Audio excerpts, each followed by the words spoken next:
अगर एक दिन अचानक आपको पता चले कि जिस बैंक में आपने अपनी मेहनत की कमाई रखी है वो बैंक बंद होने जा रहा है, तो सबसे पहला सवाल क्या होगा? मेरा पैसा सुरक्षित है या नहीं?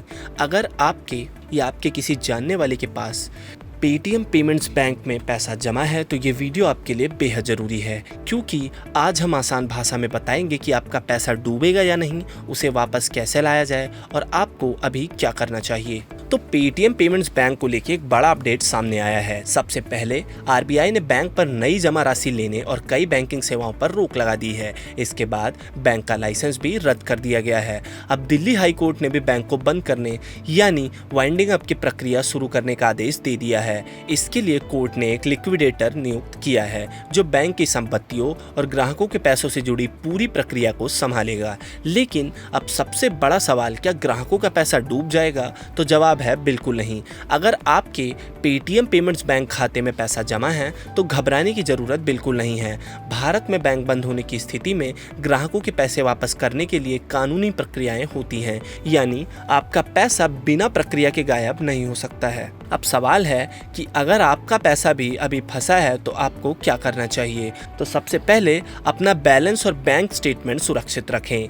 पेटीएम ऐप पर उपलब्ध बैंकिंग रिकॉर्ड से अपनी सभी स्टेटमेंट्स को, अकाउंट नंबर और बैलेंस का रिकॉर्ड अपने पास डाउनलोड करके रख लें, जिससे अगर बाद में क्लेम करना पड़े तो यही दस्तावेज सबसे अहम सबूत होंगे। बात करें अगले स्टेप की, तो वो है अपनी केवाईसी और कॉन्टैक्ट डिटेल्स को अपडेट रखें। आपका मोबाइल नंबर, ईमेल आईडी और केवाईसी सही तरीके से अपडेट होना बेहद जरूरी है, क्योंकि आगे जो भी सूचना आएगी वो किसी भी तरह की हो, किसी आधिकारिक एजेंसी की तरफ से हो, उसी नंबर और ईमेल पर भेजी जाएगी। बात करें अगले स्टेप की, तो वो है आरबीआई और लिक्विडेटर के निर्देशों का इंतजार करें। जैसे ही पैसे वापस लेने या क्लेम करने की प्रक्रिया शुरू होगी, उसकी जानकारी आधिकारिक तौर पर दी जाएगी। उस समय आपको एक फॉर्म भरना पड़ सकता है या जरूरी दस्तावेज भी जमा करवाने पड़ सकते हैं, इसीलिए किसी भी अफवाह पे भरोसा ना करें। अगर अभी भी विड्रॉल या ट्रांसफर का विकल्प नहीं दिख रहा है तो क्या करें? अगर आपके पेटीएम पेमेंट्स बैंक के खाते में अभी भी विड्रॉल या फंड ट्रांसफर का विकल्प काम कर रहा है तो बिना किसी देरी के अपना पूरा बैलेंस किसी दूसरे अकाउंट के खाते में ट्रांसफर कर लें। लेकिन अगर ये सुविधा बंद हो चुकी है तो घबराइए नहीं। ऐसे ग्राहकों को अब लिक्विडेटर की ओर से आधिकारिक प्रक्रिया का इंतजार करना होगा। अब सवाल है कि क्या DICGC का 5 लाख रुपए वाला नियम लागू होगा या नहीं? तो बहुत से लोगों के मन में यही सवाल है।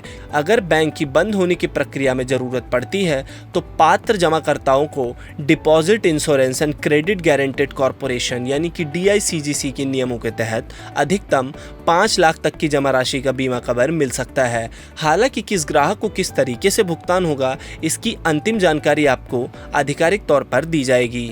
अब आइए जानते हैं कि ऐसी स्थिति में क्या बिल्कुल नहीं करना चाहिए। तो किसी भी फर्जी वेबसाइट या लिंक पर क्लिक मत कीजिए। पैसे निकलवाने के नाम पर किसी एजेंट या बिचौलियों को एक भी रुपया मत दीजिए। सोशल मीडिया या व्हाट्सएप पर वायरल हो रहे अपुष्ट मैसेज पर भरोसा मत कीजिए। सिर्फ आरबीआई, लिक्विडेटर या फिर आधिकारिक सूचना पर ही भरोसा करिए। तो अगर आपका पैसा पेटीएम पेमेंट्स बैंक में जमा है तो सबसे पहले घबराइए मत। अपना बैंक रिकॉर्ड सुरक्षित रखिए, केवाईसी और कॉन्टैक्ट डिटेल्स को अपडेट रखिए और केवल आधिकारिक घोषणाओं का इंतजार करिए। जैसे ही क्लेम या पैसे निकलने की प्रक्रिया शुरू होगी, तय नियमों के मुताबिक आपका पैसा वापस लेने का मौका आपको बिल्कुल मिलेगा।